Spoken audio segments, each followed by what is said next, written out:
Ana Catalina Emmerich, Visiones y Revelaciones Completas, quinta parte. Visiones de los Apóstoles, de los Mártires y de los Santos. Capítulo 3. Visiones de los Santos.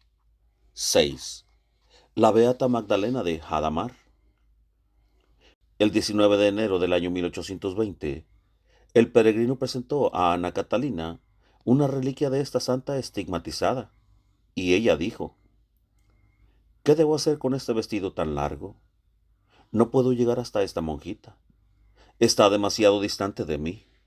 Han atormentado tanto a esta pobre monjita que no pudo cumplir su misión.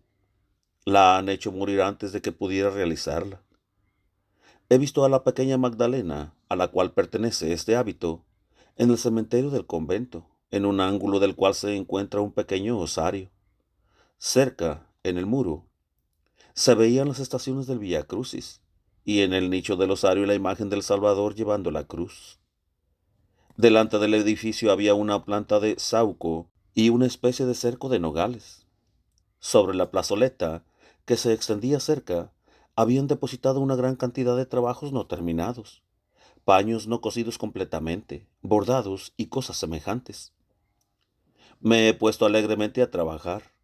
He cosido y remendado, y mientras tanto recitaba el oficio. Tuve que sudar mucho en ese trabajo, y tuve dolores muy agudos en el cuero cabelludo. Me dolía separadamente cada cabello de mi cabeza.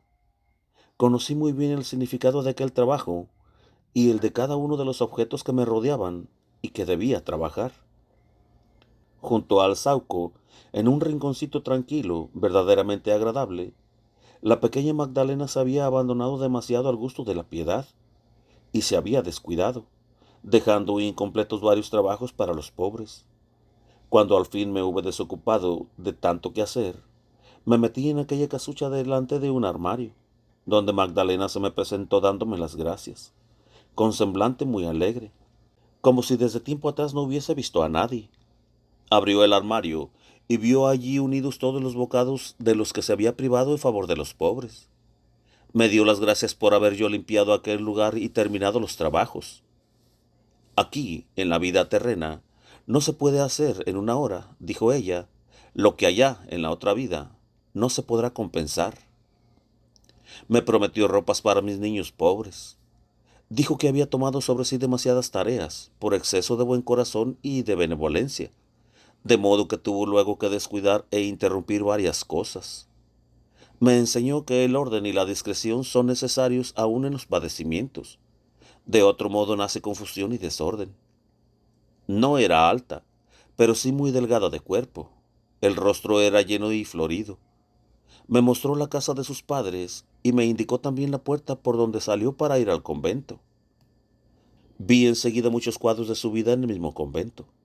Era muy benévola y ayudadora, y trabajaba y se afanaba en provecho de los otros en todo cuanto le era posible. La he visto tendida en el lecho, sobrevenirle diversas enfermedades y sanarse de modo repentino. He visto las efusiones de sangre de sus estigmas. En su sufrimiento recibía ayuda del cielo. Cuando la priora o las otras monjas estaban de un lado de su lecho, yo veía del otro figuras de ángeles o de monjas que estaban en el aire y la consolaban, le daban de beber o la sostenían. La he visto bien tratada por sus hermanas, pero cuando su estado fue conocido por el público, la he visto sufrir mucho por las visitas continuas y por la falsa veneración que le prodigaban. Todas las cosas que le sucedían habían sido tan exageradas que le daba muchísimo dolor. Así me lo aseguró ella misma. He visto a su confesor anotando y escribiendo, pero él más hablaba de su propia maravilla que de las cosas mismas que la motivaban. La he visto sometida a una pesquisa después de la supresión del convento, hecha por eclesiásticos y médicos militares. No he visto que le hiciesen ningún ultraje, pero se portaban rudamente y de mala manera, aunque estaban lejos de la malicia y de la falsedad de los que me han tratado a mí en el mismo caso.